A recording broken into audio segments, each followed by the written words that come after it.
నేను మీతో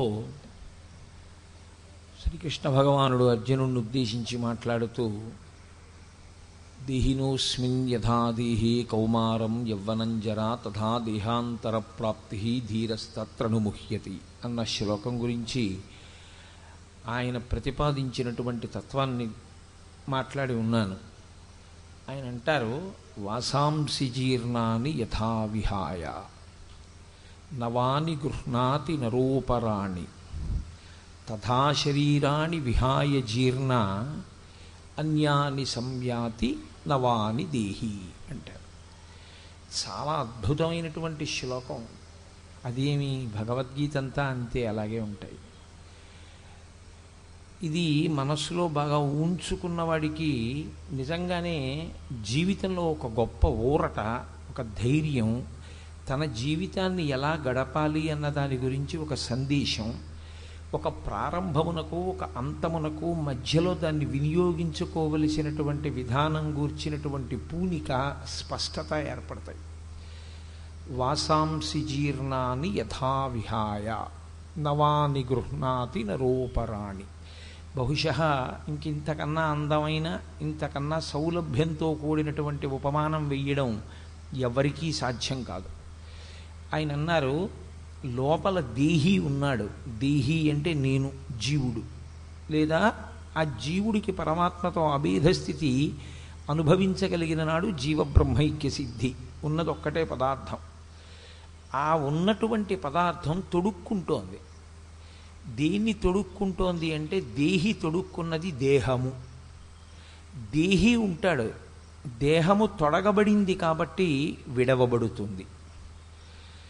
వాసాంసి జీర్ణాని యథా విహాయ నవాని గృహ్ణాతి నరోపరాణి. నరుడు తీసుకుంటున్నాడు. అందులో ఉన్నటువంటి మాట గాంభీర్యమును మీరు అర్థం చేసుకోవాలి. అది ఎవరు తీసుకుంటున్నారు? జీవుడే తీసుకుంటున్నాడు శరీరాన్ని తప్ప ఈశ్వరుడు బలవంతంగా కట్టబెట్టినది కాదు. నువ్వు పుచ్చుకుని తీరాలు స్మా ఈ శరీరాన్నని భగవంతుడు ఇవ్వడు. భగవంతుడికి శరీర కల్పన యందు, లేదా మీకు ఈ దేహాన్ని ఇవ్వాలి అన్న దాని విషయంలో ఈశ్వరుడికి పూనిక కానీ, నేను ఇచ్చి తీరాలనేటటువంటి స్థితి కానీ ఆయనకేమీ ఉండదు. ఆయనకు అలా ఇవ్వవలసిన అవసరం ఉండదు. ఆయన ఇవ్వడు కూడా. ఆయన స్వతంత్రుడు కాడు. ఆ విషయంలో ఆయనకు ఆ అవసరం లేదు. ఎవరు తీసుకుంటారు అంటే మనమే తీసుకుంటాం. అది ఎలా తీసుకుంటాము అన్నదానికి ఒక ఉపమానం చెప్తున్నారు. ఇప్పుడు నేను అన్నది అబద్ధపు నేను వైపుకి నేను ఊంచుకుంటుంటాను. ఇప్పుడు అబద్ధపు నేను అంటే ఇది ఈ శరీరం. నిజానికి ఈ శరీరం కూడా నేను కట్టుకున్నటువంటి ఒక వస్త్రం ఎటువంటిదో దేహి కట్టుకున్నటువంటి వస్త్రంతో సమానం ఆ శరీరం. కాబట్టి నేను ఈ వస్త్రం కట్టుకున్నాను. ఈ కట్టుకున్న వస్త్రాన్ని, అయ్యో నేను ఇది కట్టుకుని వచ్చాను, దీంతో ప్రవచనం చేశాను, భగవద్గీత చెప్పాను, ఈ వస్త్రాన్ని ఇప్పేయడం ఏమిటని చెప్పి ఇంటికి వెళ్ళిన తర్వాత కూడా నేను ఈ వస్త్రాన్ని ఉంచుకోను. అథవా నేను ఒకవేళ ఉంచుకున్నా ఏదో చీకటి పడే పర్యంతం ఉంచుకోవచ్చు. ఫలహారం చేసేటప్పుడు ఈ బట్టలు విప్పేస్తాను. విప్పేసి అవసరమైతే వేరొక పర్యాయం స్నానం చేసి వేరొక పల్చటి వస్త్రాన్ని కట్టుకుని నేను పలహారం చేసి నిద్రకు ఉపక్రమిస్తాను. నేను నిద్రపోయిన వస్త్రాన్ని మళ్ళీ రేపు పొద్దున్న ఉంచుకోను. మళ్ళీ ఆ వస్త్రాన్ని తీసేసి ఇంకొక వస్త్రాన్ని తొడుక్కుంటాను. ఇన్ని వస్త్రములను నేను విడిచిపెడుతున్నా. మీరు బాగా గుర్తుపట్టాలి, వస్త్రము నన్ను అంటుకోవట్లేదు, వస్త్రము నన్ను వదలటం లేదు. ఈ రెండిటి యందు వస్త్రమునకు స్వేచ్ఛ ఏం లేదు. మా ఇంట్లో నేను కట్టుకోవలసినటువంటి పంచెల దొంతర ఒకటి ఉండొచ్చు నా గూట్లో, కానీ ఏ ఒక్క పంచా కూడా కోటేశ్వరారి ఇవాళ భగవద్గీతకి మేము వస్తాం, మీతో మేము మీకు కట్టబడతాం అని ఏ పంచా తనంత తాను లేచి నాకు కట్టబడదు. ఏ పంచని కట్టుకోవాలి అన్న విషయంలో నాది స్వాతంత్ర్యం. నేను ఏ పంచె తీసుకుంటే ఆ పంచె కట్టుకుంటాను. నేను ఎప్పుడు విడిచిపెట్టేయాలనుకుంటే ఆ పంచినప్పుడు విడిచిపెట్టేస్తాను. ఒక్కొక్కసారి కట్టుకున్న తర్వాత చూస్తే అది ఏ కారణం చేతనైనా కావచ్చు, ఉతుకుతున్నప్పుడు కావచ్చు, ఆరేసినప్పుడు కావచ్చు, ఏదో పక్షి పాడు చేయడం వల్ల కావచ్చు, దాని మీద ఓ మరక కనిపిస్తుంది. అయ్యయ్యో ఇది ఇస్త్రీ చేసేసి సిద్ధం చేసుకున్నాం, ఇంకా నయం ఏ ఊరో పట్టుకెళ్ళాం కాదు. అని కట్టుకున్న వస్త్రాన్ని అదేంటి నాన్నగారండి మీరు చూసుకోలేదా అంత మరకుంది అంటే గభాలను ఆ వస్త్రాన్ని విడిచిపెట్టి ఇంకో వస్త్రం కట్టుకుంటాం. ఇప్పుడు ఆ వస్త్రాన్ని కట్టుకున్నా విడిచిపెట్టినా నేను కట్టుకుంటున్నాను, నేను విడిచిపెడుతున్నాను. వస్త్రానికి స్వాతంత్రం లేదు. నేను కట్టుకుని నేను విడిచిపెడుతున్నాను. నేను కట్టుకుని నేను విడిచిపెట్టడానికి కారణం ఒక్కటే, వాసాంసి జీర్ణాన్ని యథావిహాయ. అది జీర్ణమైతే విడిచిపెడతాను. ఇక్కడ విడిచిపెట్టడం అన్న శబ్దం ఎక్కడ వరకు తీసుకెళ్తున్నారంటే కృష్ణ పరమాత్మ అసలు నేను వాడడం ఆపేయడం వరకు. ఇక నేను దాన్ని వాడడం వదిలిపెట్టేస్తున్నాను, పూర్తిగా ఆపేస్తున్నాను. అంటే ఇక ఈ పంచెని నేను విడిచిపెట్టినా ఇది మళ్ళీ కట్టుకునే అవకాశం ఉంటుంది. ఎందుకంటే దీన్ని చాకలికి ఎడుతుంది, ఉతుకుతారు, ఇస్త్రీ చేస్తారు, మళ్ళీ వస్తుంది, మళ్ళీ నా గూట్లో పెట్టుకుంటాను. మళ్ళీ ఎప్పుడో నాకు ఏనాడు ఈశ్వరుడు శాసనం దీన్ని కట్టుకోవాలనిపిస్తే అప్పుడు గూట్లోంచి ఆ పంచె తీస్తాను. కానీ ఈ పంచె నేను ఇక కట్టను అని నేను దీన్ని తీసుకెళ్ళి బయట పారేశాను అనుకోండి. ఇప్పుడు నేను బయట పారేసినటువంటి ఉత్తరక్షణ పర్యంతము ఇక నా శరీరమునకు ఆ వస్త్రము చుట్టబడదు, అది కట్టబడదు. నేను విడిచిపెట్టేశాను. నేను ఎలా ఒక పంచెని జీర్ణమైంది, జీర్ణమైపోవడం అంటే అరిగిపోయింది, తరిగిపోయింది, చిరిగిపోయింది, ఆ కారణం చేత విడిచిపెట్టేశాను. అసలు యథార్థానికి వేదంలో పటల పన్నము అని ఒక పన్నం, అందులో వస్త్రం చిరిగినా, కన్నం పడినా, దాని మీద నిప్పు పడినా, కాలినా, అంచు లేకపోయినా అటువంటి వస్త్రాన్ని కట్టుకోవడాన్ని శాస్త్రం అంగీకరించదు. అటువంటి వస్త్రం కట్టుకోకూడదు. కాబట్టి అటువంటి వస్త్రం కట్టుకుని ఈశ్వరుడి ముందుకెళ్ళి నిలబడిన వాడికి ఏ పాపం వేస్తారు ఖాతాలో అంటే దిగంబరంగా వచ్చి నిలబడిన వాడి స్థితిని వేస్తాము అని చెప్పింది వేదం. కాబట్టి అలా జీర్ణమైన వస్త్రం ఇంకా కట్టుకోకూడదు. కనుక పారేయడం అంటే అదేదో ఇంకెందుకు లేదు చాలా పంచెలు ఉన్నాయి కదా అని పారేయడం కాదు. ఇంకా ఆ పంచ కట్టుకుని నేను వైదిక కర్మ చేయడానికి ఆ పంచ పనికిరాదు. పంచంతా బాగుంది, కానీ ఎక్కడో అగరత్తు యొక్క నుసి పడింది. పడ్డంలో దానికి కొన్ని కన్నాలు పడిపోయాయి. దానికి కొన్ని కన్నాలు పడినా కూడా నేను ఆ వస్త్రాన్ని విడిచిపెట్టవలసి ఉంటుంది. ఇంకెవరైనా నా దగ్గర పుచ్చుకుని పోని కొంతవరకు ఏదో గురువుగారు కట్టుకున్నారని నా శిష్య సమానుడైన వాడు కొంత కట్టుకుంటే కట్టుకోవచ్చేమో, ఆయనకి అది నూతన వస్త్రం కావచ్చు, కానీ నా వరకు నాకు మాత్రం అది ఇక వైదిక కర్మక పనికిరాదు. కాబట్టి విడిచిపెట్టేస్తాను. నేను ఎప్పుడది ఇంకా నాకు పనికిరాదని నిర్ణయం చేసుకున్నానో అప్పుడు నేను ఆ వస్త్రాన్ని విడిచిపెట్టేసినట్లుగా వాసాంసి జీర్ణాని యథా విహాయ నవాని గృహ్ణాతి నరూపరాణి. ఆ వస్త్రాన్ని విడిచిపెట్టేశాను అన్నప్పుడే వెంటనే ఇంకొక మాట ఉంటుంది. ఇంకొక వస్త్రం లేకుండా ఆ వస్త్రాన్ని విడిచిపెట్టేయడం ఉండదు లోకంలో. ఎందుకంటే అసలు వస్త్రం ఒంటి మీద ఆచ్ఛాదన లేకుండా ఒక్క క్షణం కూడా ఎవ్వరూ ఉండకూడదు. అది వేదం అంగీకరించదు. స్నానం చేసేటప్పుడు కూడా ఒంటి మీద స్నానశాటి ఉండవలసిందే. స్నానశాటి కట్టుకుని స్నానం చేయాలి, కానీ అసలు ఒంటి మీద నూలుపోగు లేకుండా ఉండడం అనేటటువంటి దాన్ని ఒకే ఒక్క సమయమునందు అంగీకరిస్తారు. ఏ శరీరంతో వచ్చాడో ఆ శరీరము మళ్ళీ ఈ లోకం నుంచి మహాభినిష్క్రమణమును పొందుతున్నప్పుడు దాని మీద ఇంక ఏ విధమైన ఆచ్ఛాదనలు ఉంచరు. యజ్ఞోపవీతంతో సహా అన్నీ తీసేయవలసిందే.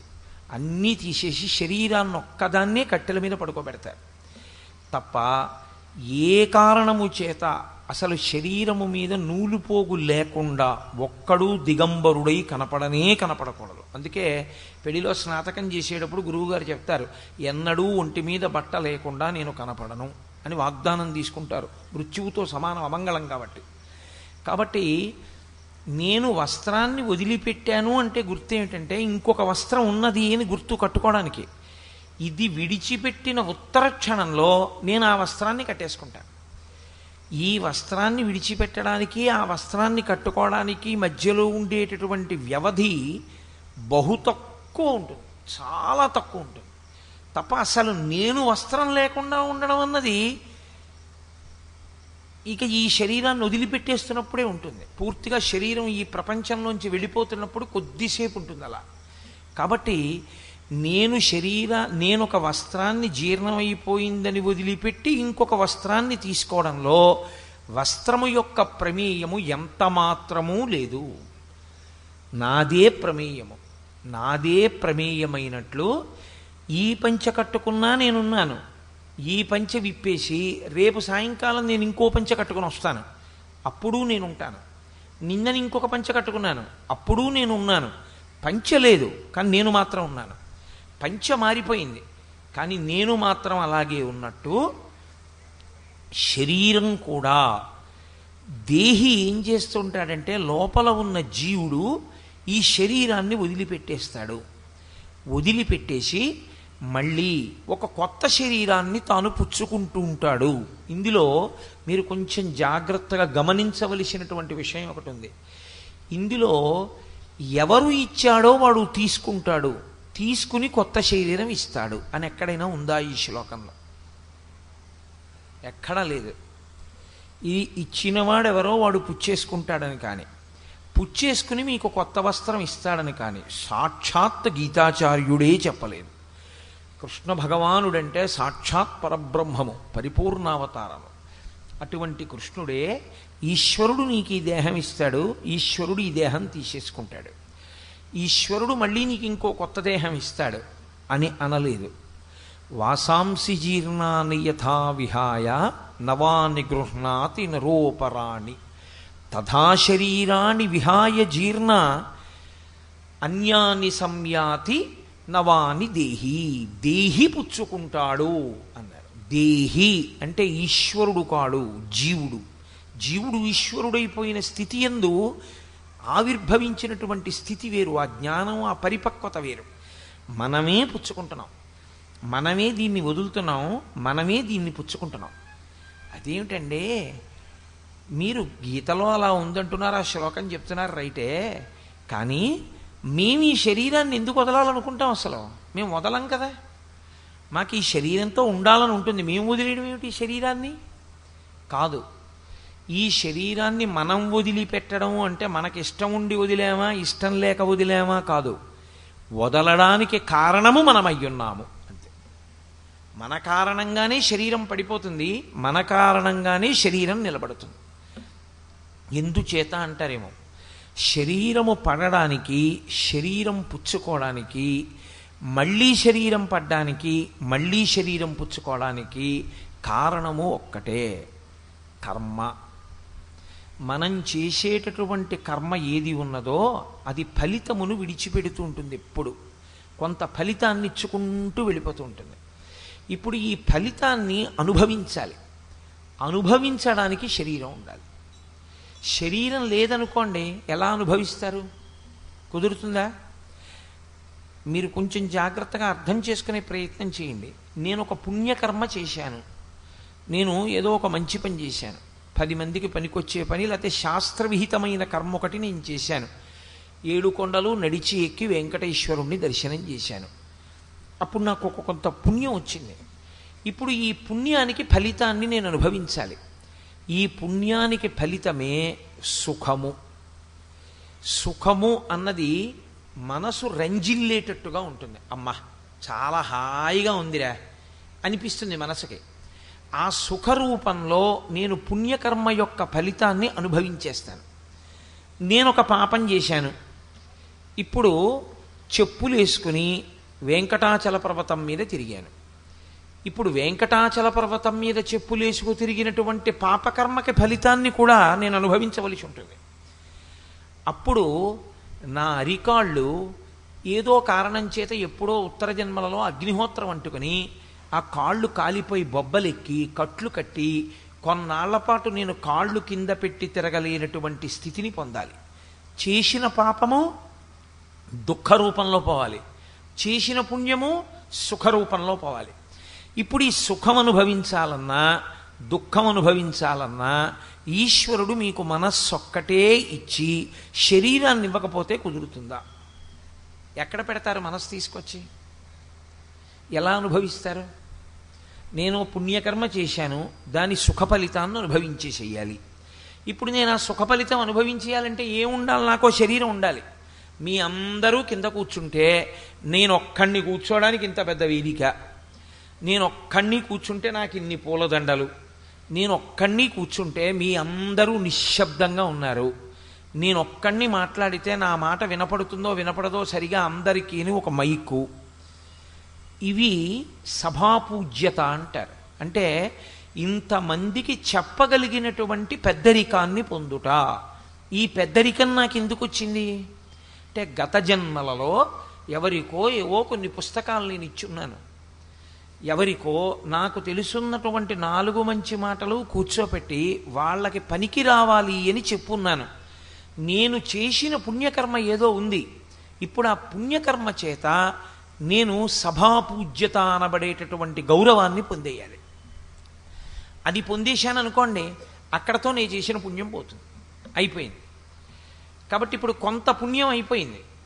ఒక్క పుణ్యమే చేశామనుకోండి, ఈ శరీరం ఇవ్వరు. చాలా జాగ్రత్తగా మీరు పట్టుకోవాల్సి ఉంటుంది ఇప్పుడు నేను చెప్పే విషయాన్ని. మీరు కేవల పుణ్యమే చేసి ఉన్నారనుకోండి, ఎవరు చేసేది శరీరం కాదు, కేవల పుణ్యం చేసేది లోపల ఉన్న జీవుడు. ఆయన ఎలా చెప్తే అలా చేస్తుంది ఈ శరీరం. జీవుడు కేవలం పుణ్యమే, అసలు పాపస్పర్శ లేదనుకోండి, అప్పుడు కేవలం భోగం అనుభవిస్తే చాలు. కాబట్టి అసలు ఆకలి దప్పిక లేకుండా అమృతం తాగి నిత్యము భోగం అనుభవిస్తూ సంతోషంగా ఉండడానికి ఊర్ధ్వలోకాల్లో దేవతలుగా పుట్టిస్తారు. నేను పాపము చేశాను, పుణ్యము చేశాను. ఇప్పుడు పాపపుణ్యములు రెండూ అనుభవించాలి. ఈ శరీరాన్ని ఇస్తారు, మనుష్య శరీరాన్ని ఇస్తారు. ఇది ఏమవుతూ ఉంటుందంటే ఆయుర్దాయ రూపంలో కాలమునందు కొంతకాలము నిలబడుతుంది. ఎంతకాలము నిలబడాలి అన్నది ఈశ్వరుడు ఊపిరిల రూపంలో నిర్ణయం చేస్తాడు. ఆ ఊపిరిల రూపంలో ఆయుర్దాయాన్ని లెక్క పెడతాడు. ఇన్ని ఊపిర్లు తీయడానికి నీకు నేను అధికారం ఇస్తున్నాను అని చెప్పి జీవుణ్ణి శరీరం ఇచ్చి పంపిస్తాడు. నీ చేసుకున్న కర్మ ఫలితంగానే పుణ్యము ఉంది, పాపము ఉంది, రెండూ అనుభవించాలి. ఇప్పుడు ఈ శరీరం ఇచ్చాడు. దీంట్లో ఇదిగో ఈ కాలంలో ఫలానా సమయం నుంచి ఫలానా సమయం వరకు, నిజానికి ఆయన ఏమి date of birth date of death ఆయన ఏం చెప్పడం. నీవు మొదటి ఊపిరి నుండి నీ చిట్ట చివరి ఊపిరి ఇన్నో ఊపిరి వరకు నువ్వుండు. దానికే చిత్రగుప్తుడు అని పేరు. చిత్రగుప్తుడు అంటే ఈ ఊపిర్లను ఎవరు లెక్క పెడతారంటే ఇక్కడ కూర్చుని ఈశ్వరుడు లెక్క పెడుతుంటాడు. అనాహతము అంటారు. అనాహతము అంటే ఒకరి చేత ఆపబడేది కాదు. మీరు ఆపుతాను అంటే ఆగదు, నువ్వు ఆగవద్దు అంటే ఆగడం మానదు. దానికి అనాహతము అని పేరు. ఈ అనాహతముందే ఇది గంట. మీరు ఈశ్వరుడి దర్శనం ప్రారంభమైంది దేవాలయంలో అని గుర్తు ఏమిటంటే గంట మోగాలి. గంట మ్రోగకుండా నివేదన ఉండదు, గంట మోగకుండా ఈశ్వర దర్శనము ఉండదు. కాబట్టి ఒక గంట మోగుతుంటుంది, ఎందుకంటే ఆయన ఇక్కడ కూర్చుని ఉన్నాడు, లెక్క పెడుతూ ఉంటాడు. అదే lub dub lub dub lub dub అని కొడుతూ ఉంటుంది. ఆయన కూర్చుని ఎన్ని ఊపిర్లు తీసి ఎన్ని ఊపిర్లు విడిచిపెడుతున్నాడో లెక్క పెట్టుకుంటూ ఉంటాడు. ఆయనకి తెలుసు ఇక ఈ ఊపిరి తీశాడు, ఇక విడిచిపెట్టక్కర్లేదు. ఆయన బయటికి వెళ్ళగానే గంట అయిపోతుంది. ఈ ఊపిరి విడిచి తీశాడు, ఇక విడవక్కర్లేదు, ఆయన కిందకి దిగిపోతాడు, ఆగిపోతుంది. కాబట్టి ఊపిరులు లెక్క పెట్టి ఆయుర్దాయాన్ని మాత్రం ఇచ్చేవాడు ఈశ్వరుడు. ఆయన ఇక్కడ కూర్చుని ఇంతకాలము ఇన్ని ఊపిరులుగా నువ్వుండు, అందుకే దీపం ఉండగా ఇల్లు చక్క పెట్టుకో అంటారు. అంటే ఇక్కడ ఈ ఊపిరి తిరుగుతున్నప్పుడే, ఈ గంట మోగుతున్నప్పుడే, ఇక్కడ ఈశ్వరుడు ఉన్నప్పుడే నువ్వు చెయ్యవలసిన మంచి పని చేసేసేయి. ఒక్కసారి బయటికి వెళ్ళాడంటే ఇంకా చేయడానికి దీనికి ఏం అవకాశం ఉండదు, ప్రేతం అయిపోతుంది. కాబట్టి తొందరగా చేసుకో. ప్రతి ఊపిరి యందు ఈశ్వరుణ్ణి అర్చన చేసుకో. అదే మనం శివాభిషేకం చేసేటప్పుడు మహన్యాసం చేస్తూ హంస హంసాయ విద్మహే పరమహంసాయ ధీమహి తన్న హంస ప్రచోదయాత్ అని పిలుస్తారు. ఆ ఊపిరిల రూపం హంసగా ఉంటుంది. అదే హకార సకారములు. అందుకే పురుష సూక్తం మొదలైతే సహస్రశీర్షా పురుష సహస్రాక్ష సహస్రపాత్ అని, శ్రీ సూక్తం మొదలైతే హిరణ్యవర్ణాం హరిణీం సువర్ణ రజతస్రజాం అని.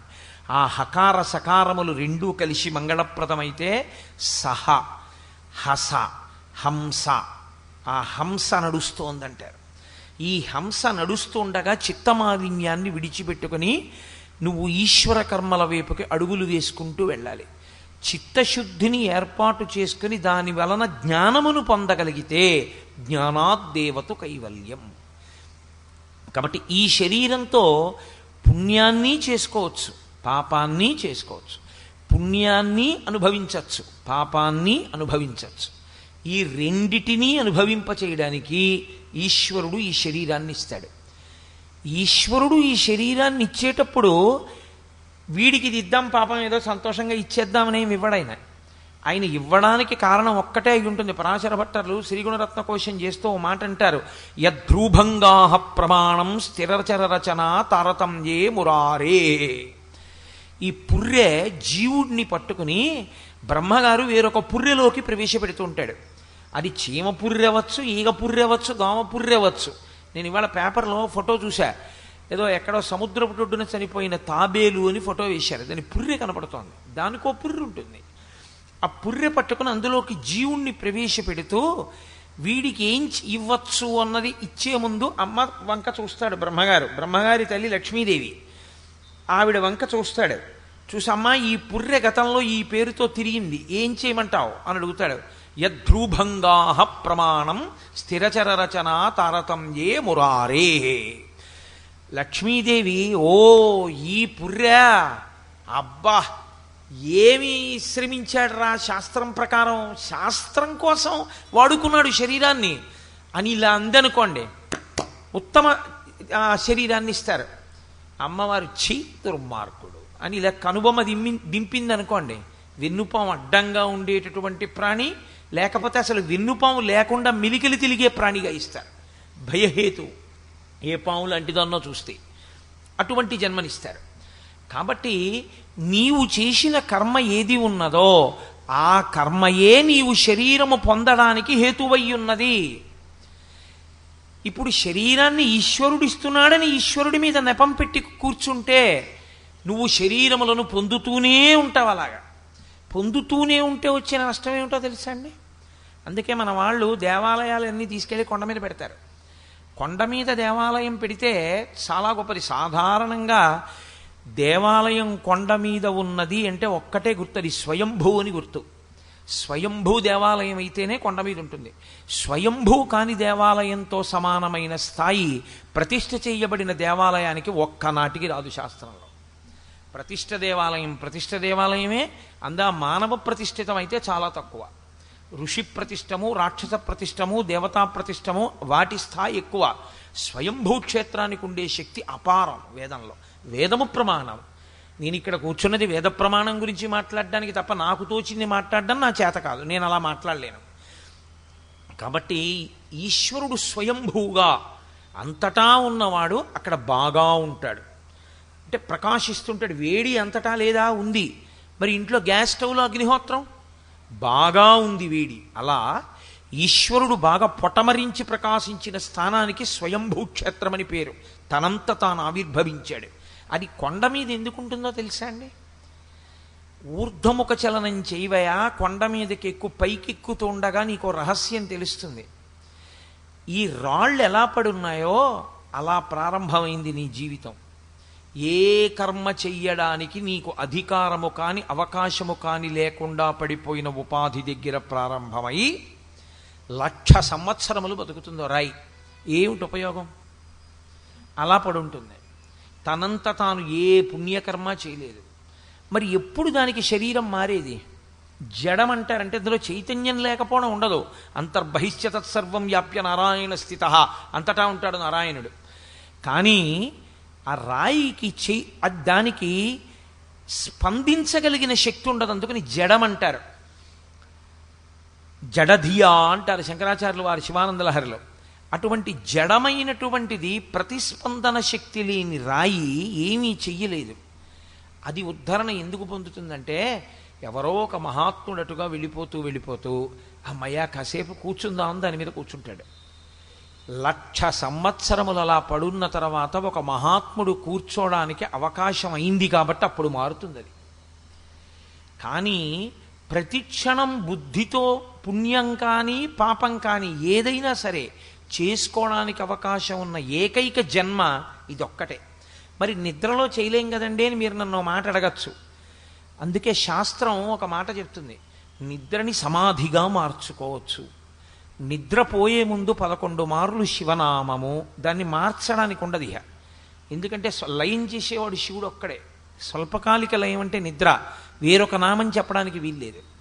నిద్రపోయే ముందు శివనామమును 11 మాటలు, నిద్ర లేచి కన్ను తెరవగానే ఇంకొక నామం చెప్పడాన్ని శాస్త్రం అంగీకరించదు. నాకు కులదైవం ఒకవేళ శివుడు కావచ్చు, నేను శివశివ అంటూ నిద్ర లేవకూడదు. నేను శ్రీహరి శ్రీహరి శ్రీహరి అని 3 మాటలు, మొదటి మాట నోటి వెంట అదే రావాలి. నిద్ర లేచే ముందు శ్రీహరినామంతో లేవాలి, నిద్రపోయే ముందు శివనామంతో నిద్రపోవాలి. ఈ రెండిటికి మధ్యలో జీవితాన్ని గడపాలి. అప్పుడు నీ ఇష్టం. ఇంకా అప్పుడు నువ్వు ఏది కోరుకుంటావో ఎలా జీవిస్తావో అన్నది నీ బుద్ధిని బట్టి ఉంటుంది. కానీ ఈ 2 సమయముల యందు నామాన్ని ఋషులు నిర్ణయం చేశారు. అలా ఎందుకు చేశారు అన్నదాని గురించి ఇప్పుడు నేను మాట్లాడితే మళ్ళీ అది నామవైభవం వైపుకు వెళ్ళిపోతుంది. అందుకని నేను భగవద్గీతకి కట్టుబడే ప్రయత్నం చేస్తాను. కనుక ఇప్పుడు ఈశ్వరుడు మీకు శరీరాన్ని ఇచ్చి విడిచిపెట్టినప్పుడు 3 మార్గములలో ప్రయాణం చెయ్యవచ్చు. ఈ శరీరంలోంచి ఇంకో శరీరాన్ని మీరు పుచ్చుకోవచ్చు. పుచ్చుకునేటప్పుడు దేవతా శరీరాన్ని పుచ్చుకోవచ్చు. ఈశ్వరుడు ఇస్తాడనకండి, మీరు దేవతా శరీరాన్ని పొందొచ్చు. ఎలా అంటే అన్నీ పుణ్యకర్మలే ఆచరిస్తే చేసిన పాపములను మీరు మళ్ళీ ఈ దేహంతో చేసిన పాపాలని ఈ దేహంతో పోగొట్టుకోవడం. అప్పరని 63 మంది నాయనార్లలో పెద్ద ఆయన ఒక ఆయన ఉండేవారు. ఆయన ఎక్కడికి వెళ్ళినా కాయిక కైంకర్యమే. దేవాలయాన్ని వెళ్ళి చీపురుతో తుడిచేసేవారు, నీళ్లు పట్టుకెళ్ళి దేవాలయం కడిగేసేవారు. ఎప్పుడూ ఈ శరీరంతో సేవ.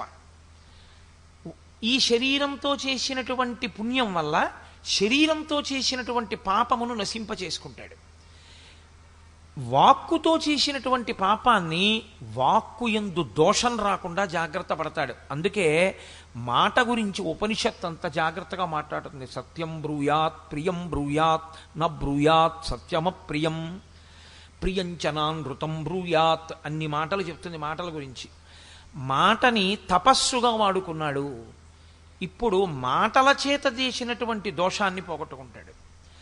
మనస్సుతో ఎప్పుడూ పవిత్రమైనటువంటి ఆలోచనలనే చేయడం అలవాటు చేసుకున్నాడు. మనసుతో చేసుకున్న పాపాలని పోగొట్టుకున్నాడు. ఇప్పుడు మనసు చేత వాక్కు చేత కాయము చేత పుణ్యకర్మలనే చేసుకుంటూ వెళ్ళాడు. ఈ 3టిని పాపము యందు ఉపయోగించలేదు. తనంత జాగ్రత్తగా జీవించాడు, శరీరం విడిచిపెట్టాడు. ఇప్పుడు ఈశ్వరుడు ఏం చేస్తాడంటే ఉత్తమమైనటువంటి దేవతా శరీరంలోకి పంపిస్తాడు. ఇప్పుడు ఈశ్వరుడు పంపించాడా మీరు చేసుకున్న కర్మ కారణమైందా? కర్మ కారణమైంది. మీరు పుణ్యమో పాపమో రెండూ చేశారు.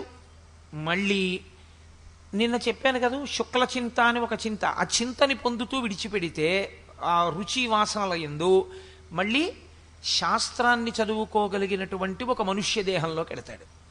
అన్నీ పాపకర్మలే. వాక్కుతో పాపం, మనస్సుతో పాపం, శరీరంతో పాపం, ఈ 3 తప్ప పుణ్యం అన్నది లేదు. ఎప్పుడూ పాపకర్మలు ఆచరించాడు. ఈశ్వరుడు తిరియక్కు చేస్తాడు. వెన్నుపావుని అడ్డంగా పెట్టి అందులోకి పంపిస్తాడు. ఏమంటే మేము ఈ చేసిన పాపాలు పుణ్యాలు శరీరంతో చేసినవి వాక్కుతో చేసినవి బాగానే ఉన్నాయి, మనసుతో చేసినవి కూడా ఉంటాయా? ఉంటాయి. మనసుతో పుణ్యం చేస్తే ఎంత ఫలితమో మనసుతో చేసిన పాపానికి అంతే ఫలితం.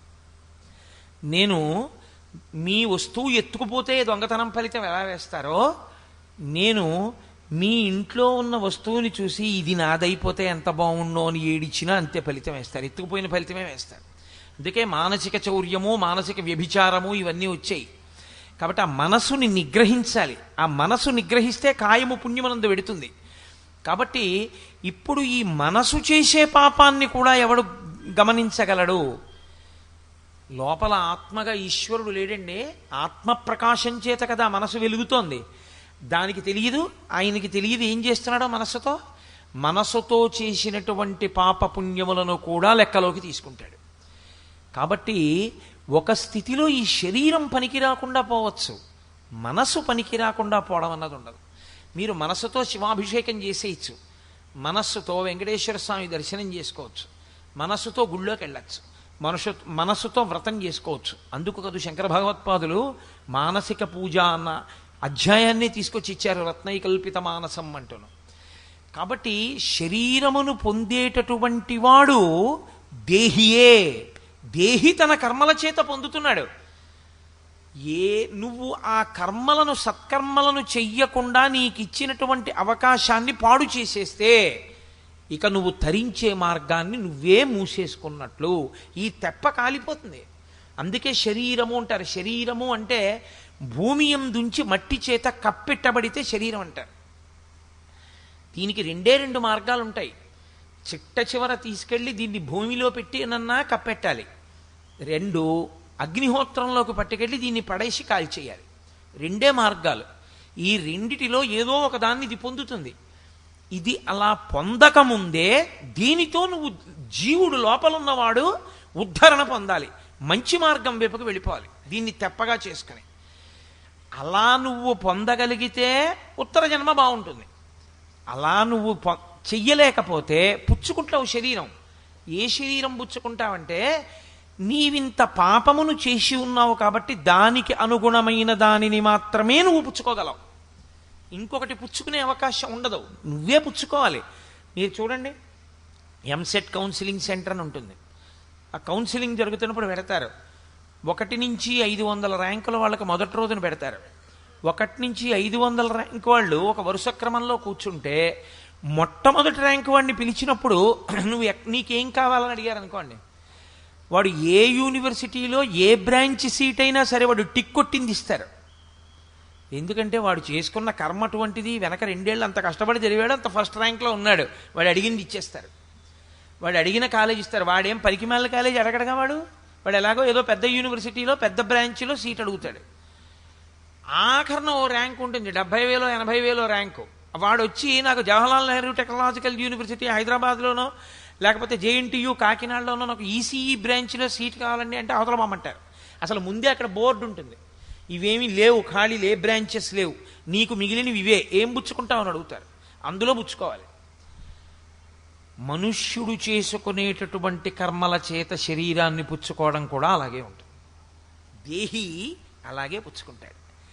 కాబట్టి ఈశ్వరుడు కాదురా నీకు ఇచ్చేది, పరమాత్మ చెప్తున్నారు.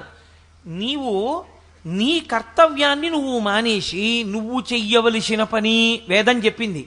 క్షత్రియుడవు, నీ ఎదురుగుండా ఉండేటటువంటి శత్రువులను నిగ్రహించాలి, ధర్మాన్ని నిలబెట్టాలి.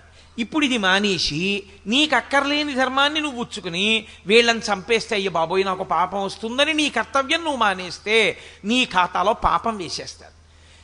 ఇప్పుడు అర్జునుడు ఈ ఉపాధిలో ఉన్నావు, తర్వాత ఇది రాదిహ. ఎందుకంటే నీ కర్తవ్యం నువ్వు వదిలేసావు, అదే పాపం. కాబట్టి నీ కర్తవ్యం నువ్వు చెయ్యడమే నీకు పుణ్యం. కాబట్టి నువ్వు అది చెయ్యి, అంతేగాని అక్కర్లేని మాటలు మాట్లాడతాయేంటి?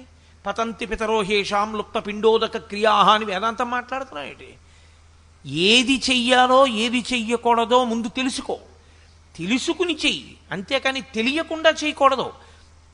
నాకు ఫీజు వేయడం వచ్చినా నేను పోల్ మీదకెక్కి ఫ్యూజ్ వేస్తే నన్ను పట్టుకుపోతారు. వీడు పోల్స్ ఎక్కుతున్నాడండి, విద్యుత్ స్తంభాలు ఎక్కుతున్నాడని. మా ఇంట్లో ఫ్యూజ్ పోయిందనుకోండి, నేను వేసుకోవచ్చు. ఏమండి నేను వేయించుకున్న స్తంభమేనండి, నాకు వచ్చండి ఫ్యూజ్ వేయడం, అందుకని నేను ఎక్కానండి అంటే ఒప్పుకోరు. వచ్చిన విద్యుత్ స్తంభం మీదకెక్కి ఫ్యూజ్ వేసే అధికారం నీకు లేదు. శాస్త్రము ఈ పని చెయ్యడానికి నీకు అధికారం ఉందని శాస్త్రము చెప్తే తప్ప, ఏతత్ శాస్త్రం ప్రమాణంతే, నువ్వు చెప్తే ప్రమాణం కాదు అది. నేను 10th పాస్ అయ్యానో లేదో చెప్పాలంటే నాకు బోర్డ్ ఆఫ్ సెకండరీ ఎడ్యుకేషన్ చెప్పాలి. 10th క్లాస్ వాళ్ళకి ఎన్నొచ్చో అంతకన్నా నాకు బాగా వచ్చండి అని చెప్పినా నేను 10th క్లాస్ పాస్ అవనివ్వండి, ఆ పరీక్ష కూర్చుని వాళ్ళు సర్టిఫికేట్ ఇవ్వకపోతే. ఈశ్వరుడు నీకు ఒక్కొక్క అధికారమును ఒక్కొక్క ఉపాధి యందు ఒక్కొక్క విభూతిగా ప్రవేశపెడతాడు. ఆ కర్తవ్యమును మాత్రమే నువ్వు నిర్వహించవలసి ఉంటుంది, దాని చేత పండిపోతావు అంతే. అలా నీకు చేత కాకపోతే నువ్వు ప్రమాదాన్ని పొందుతావు. నీకు అక్కర్లేని దాని జోలికి నువ్వు వెళ్ళడానికి వీలు లేదంతే. పోలెక్కి ఫ్యూజ్ వేసినట్టు ఉంటుంది అది. అదే అర్జున, నీకు అక్కర్లేని కర్తవ్యం నువ్వు తీసుకుంటున్నావు. ఏమిటో లేనిపోని మాటలన్నీ చెప్పి వాళ్ళని నేను చంపేస్తానంటున్నావు. ఎవరిని చంపేస్తావు? చంపడానికి శరీరాన్ని చంపితే వాడు ఇంకో శరీరాన్ని ఉచ్చుకుంటాడు. ఆత్మకు అసలు చావు లేదు, ఇంకా నువ్వు చంపేదేమిటి? నువ్వు చచ్చిపోయేదేమిటి? దుర్యోధనుడు వచ్చి నన్ను కత్తితో పొడి చేస్తే చచ్చిపోతానంటావు. ఏది చచ్చిపోతుంది, ఏది చావకుండా ఉంటుంది నీకేమన్నా తెలుసా? ఏమిటి మాట్లాడుతున్నావు నువ్వు? మోహానికి గురైపోయింది నీ బుద్ధి. కాబట్టి ఇలా మాట్లాడకూడదు. దేహములు కాలమునందు వస్తాయి, దేహములు కాలమునందు పడిపోతాయి. దేహి కాలమునందు పడడం. దేహి కాలమునందు ఎప్పుడూ అలా ఉంటూనే ఉంటాడు. నేను లోపల ఏదుందో అది ఈ శరీరం ఉన్నా ఉంటుంది. ఈ శరీరం పడిపోయిన తర్వాత కూడా ఇంకో శరీరంలోకి వెళ్ళి ఉంటుంది. అప్పుడు ఆ శరీరంతో చేస్తుంది పనులు. అప్పుడు కూడా ఉంటుంది నేను మాత్రం. దేహం మారిపోతుంటుంది అంతే. ఇప్పుడు మీరు ఈ విషయం ఎందుకు చెప్పాడో తెలుసా అండి? మీరు కొంచెం జాగ్రత్తగా ఇందులో ఉన్న రహస్యాన్ని పట్టుకోగలిగితే మీకు ఈ శ్లోకం ఎందుకు అమృత భాండమో అర్థమైపోతుంది. మనందరం ఏమంటామంటే లోకంలో నేను ఉండాలండి అంటాం. నేను పోవాలంటే అని ఎవడండగా? నేను ఉండాలి కదా. ఎవరమన్నా ఏమంటామంటే నేను ఉండాలి. నేను ఉండాలి అన్న మాట అర్థం లేని కోరిక. నేను పొయ్యి వెలిగించి ఈశ్వరుణ్ణి ప్రార్థన చేస్తే ఈశ్వరుడు వచ్చి ప్రత్యక్షం అయ్యాడు అనుకోండి, ఏం కావాలి నీకని అడిగాడు అనుకోండి. నేను వెలిగించుకున్న పొయ్యిలో మంట వేడిగా ఉండేటట్టు చూడండి అని అడిగాను అనుకోండి. ఆయన ఏమంటాడు? బుద్ధిహీనుడా, దానికి వరం అక్కర్లేదు, మంట వేడిగానే ఉంటుంది, దానికి వరం ఏమిటి నీ బుర్ర? నువ్వు నన్ను అడగక్కర్లేదు. నా అడగకపోయినా మీ ఇంట్లో పొయ్యి కాదు, ఏ ఇంట్లో పొయ్యిలో మంట అయినా వేడిగానే ఉంటుంది. దానికి నువ్వు కొత్తగా నేను ఉండాలి అని నువ్వు అడగక్కర్లేదు, నువ్వు ఉంటావు. ఏమడగాలంటే అసలు నేనేదో నీకు తెలియాలి. ఇది నేను అనుకోవడం వల్ల ఏమనుకుంటున్నావంటే ఇది పోతుందని భయపడుతున్నావు. అబద్ధాన్ని పట్టుకుని ఉండాలంటున్నావు, సత్యాన్ని వదిలిపెట్టేసి అది ఉండదంటున్నావు. ఏది ఉంటుందో అది ఉండదని వదిలేశావు, ఏది ఉండదో అది ఉంటుందని పట్టుకుంటున్నావు. ఇప్పుడు ఎలా ఫలితం వస్తుంది? రాదు. నిజమైన నేను ఏది వెళ్ళిపోదో, ఏది సత్యమో అది నేను అని ఊంచుకుంటే, ఏది అసత్యమో అది పడిపోతుందని అంగీకరిస్తే బుద్ధిని అట్నుంచి ఇటుకి తిప్పాల అంతే. కానీ అది చెప్పినంత తేలిక కాదు. బాగా శాస్త్రమునందు పరిశ్రమ చేసి అభ్యాసం చేస్తే దాని వలన మాత్రమే ఆ పూనికి వస్తుంది తప్ప జన్మజన్మాంతరముల నుండి వచ్చినటువంటి లక్షణం అండి ఇది. ఒక జన్మ, 2 జన్మలా? కోట్ల జన్మలు. గజేంద్రమోక్షంలో పోతన గారు అంటారు, రాత్రులు దివసంబులు సంధ్యలు సలిపిన్ పూరొక్క 1000 సంవత్సరముల్. రాత్రి లేదు, పగలు లేదు, సంధ్యాకాలం లేదు. ఇన్ని కోట్ల జన్మల నుంచో నేననుకుని శరీరం మీద భ్రాంతి పెట్టుకుని ఆ శరీరాన్ని వదిలిపెట్టి ఇంకో శరీరాన్ని పట్టుకుని ఈ అబద్ధాన్ని నిజమనుకునేటటువంటి అలవాటు నాకు అలాగే ఉండిపోయింది. ఉండిపోవడంలో ఎప్పుడూ ఏం చేస్తానంటే ఇది నేను, ఇది ఉండిపోవాలి, ఇది మారిపోతూ ఉంటుంది. మార్పు ఎందే మరణం ఉన్నది అని నేను నిన్ననే మీతో మనవి చేశా. ఎప్పుడైతే పువ్వు పిందెగా మారిపోతుందో అప్పుడే పువ్వు మరణించడం ప్రారంభమైపోయింది. పువ్వంతా పిందె అయిపోగానే పువ్వు నశించిపోయింది. పిందె కాయ అయిపోతూ ఉండడం మొదలుపెట్టినప్పుడే పిందె మరణించి కాయ అవుతోంది. కాయ పండవుతున్నప్పుడు కాయ నశిస్తోంది. గొంగళి పురుగు సీతాకోకచిలుక అవుతున్నప్పుడు గొంగళి పురుగు యొక్క స్వరూపం నశించిపోతోంది. అలా నువ్వు పుట్టినప్పుడే నీ దేహానికి మరణం కూడా ప్రారంభమైపోతోంది, వెళ్ళిపోతోంది కాలంలో. అది దాన్ని పట్టుకుని, అసత్యాన్ని పట్టుకుని నేనుండాలంటే అది ఎక్కడ ఉంటుంది? అది ఉండదు. ఉండని దాని ఎందే ఎన్ని కోట్ల జన్మలెత్తినా దేహాన్ని పట్టుకుని ఉండాలంటావు. అసలు ఉండే దేహిని ఉండేవాడు వాడు అని గుర్తెరగవు. ఎలా ఉండడం జరుగుతుంది శాశ్వతంగా? ఉండడం అంటూ ఉంటుంది, కానీ సత్య వస్తువు ఎరుకలోకి రావట్లేదు. ఈ ఎరుకలోకి రావడం అన్నది ఎప్పుడు జరుగుతుందంటే అదే జ్ఞానావిర్భావము అంటారు. ఇందులో ఉన్న నేను తెలుసుకుంటున్నదేదుందో అది నిజమైన నేను, అది దీన్ని సాక్షిగా చూస్తోంది. ఓ పూర్వం దీని మీద ఇలా రక్తనాళాలు పైకి ఉబికి ఉండేవి కావు, ఇప్పుడు పైకి ఉబుకుతున్నాయి. చెయ్యి ఇలా అంటే పూర్వం ముడత ఉండేది కాదు, ఇప్పుడు ముడత పడుతోంది. పూర్వం ఈ కంటికి కళ్ళజోడు లేదు, ఇప్పుడు ఈ కంటికి కళ్ళజోడు వచ్చింది. పూర్వం మధ్యాహ్నం భోజనం చేసి ఉపన్యాసాలు చెప్పి రాత్రి 11 గంటలకు ఇంటికెళ్ళి పలహారం చేసినా శరీరం తట్టుకునేది. ఇప్పుడు అలా తట్టుకోలేదు, ఇది నీరసపడిపోతోంది. ఒక 5 గంటలో 6 గంటల తర్వాత దీనికి కాసిన పాలో ఏదో పొయ్యకపోతే దీనికి బడలికని తట్టుకోగలిగినటువంటి శక్తి క్షీణించిపోతోంది. ఇవి లోపల ఉన్నది తెలుసుకుంటోంది సాక్షిగా. ఏది తెలుసుకుంటోందో అది ఒకటి కూడా తెలుసుకుంటుంది. ఏది తెలుసుకుంటుందో తెలుసా అండి? దీని మూర్ఛని కూడా తెలుసుకుంటుంది. ఇది పాపం తట్టుకోలేక పడిపోతోందని కూడా తెలుసుకుంటుంది.